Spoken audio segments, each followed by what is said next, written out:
The negotiations for a treaty aimed at putting a stop to worldwide plastic pollution have commenced in Paris under the auspices of the United Nations.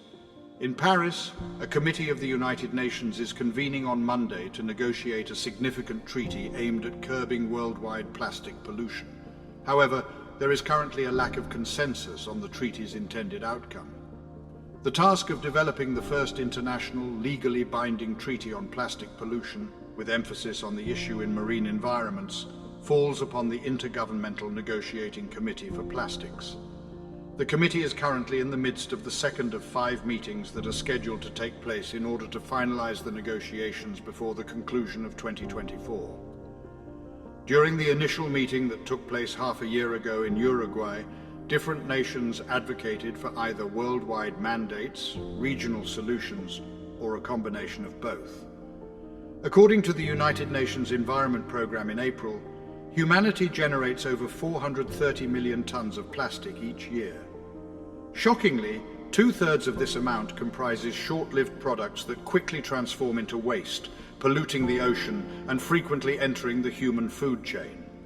The Organization for Economic Cooperation and Development predicts that global plastic waste will nearly triple by 2060, with approximately half of it being disposed of in landfills and less than a fifth being recycled. According to experts, the importance of making critical decisions about objectives at this meeting cannot be overstated due to the limited time frame for treaty negotiations. The group of nations calling themselves the High Ambition Coalition, spearheaded by Norway and Rwanda, is pushing for the treaty to prioritize both human health and the environment. The coalition seeks to impose limitations on the production of plastic, as well as restrictions on certain chemicals used in plastic production. They aim to establish a legally binding international agreement that would end plastic pollution by 2040, citing the need to safeguard the environment and human health, while also curbing climate change and restoring biodiversity.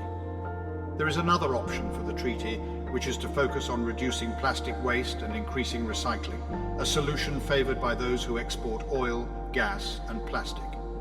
Fossil fuels are the primary source of plastic production. The United States, Saudi Arabia, and China advocate for this approach. The US delegation in Uruguay expressed that national plans would allow governments to target the most significant contributors and forms of plastic pollution.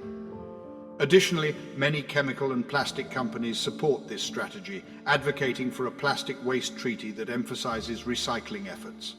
The World Plastics Council, the American Chemistry Council, and the International Council of Chemical Associations, along with several other companies involved in the production, use, and recycling of plastics, have come together under the umbrella of Global Partners for Plastics Circularity.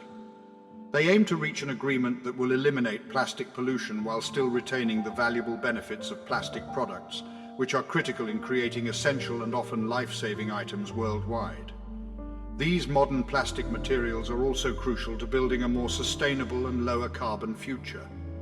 Present at the meeting as the International Pollutants Elimination Network's IPN Global Coordinator, Bjorn Bieler emphasized the necessity for countries to devise a plan before the week's culmination. This plan must include the creation of a preliminary version of the treaty text that can be negotiated at the third meeting. He stated that if negotiations lack a written agreement, it simply means that the exchange of ideas is ongoing. However, if a timeline is involved, it can result in an untimely collapse of the negotiation process. According to Bieler, these discussions present a unique opportunity for a global dialogue that could potentially alter the course of plastic production growth. IPEN is advocating for a treaty that would limit the use of harmful chemicals in plastic production that pose risks to both human health and the environment.